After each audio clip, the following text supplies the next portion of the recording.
Hello friends, so today's video would be on Asian blepharoplasty, or also known as double eyelid surgery. So very frequently we get such patients, mainly from the northeastern parts of our country or from the Himachal or the Pahadi regions of our country. People who reside there, genetically they do not have the upper eyelid crease. So it is something that females desire. They would want to put some kinds of eye makeup, and they always put these tapes or something to create this eyelid crease. So now it is possible to create this eyelid crease permanently using plastic surgical procedures, which is also known as Asian blepharoplasty. So I'll show you today a case in which this girl, she traveled from Manipur and she had the similar features of Asian eyelid, and she wanted to have a eyelid creation, and we'll show you how the whole procedure went through. And this is her picture before the surgery, and we then did markings for her. We mark an area where we would want the eyelid crease to be present. It is pre-decided where we would want it. We measure it correctly and we make sure that we measure it equally on both the sides, and these two blue lines, as you can see, are the areas from where we will be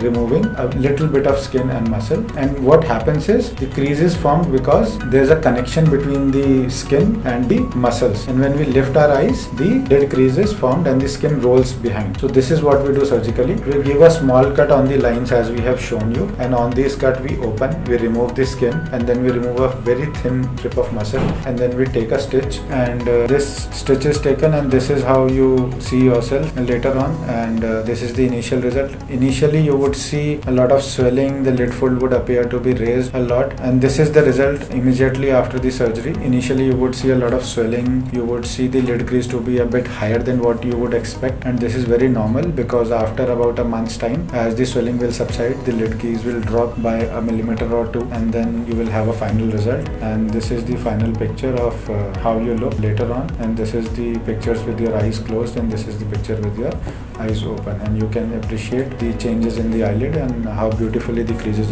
have been created. And if you are looking for anything like this, you can always contact us for Asian blepharoplasty or double eyelid surgery. Thank you very much.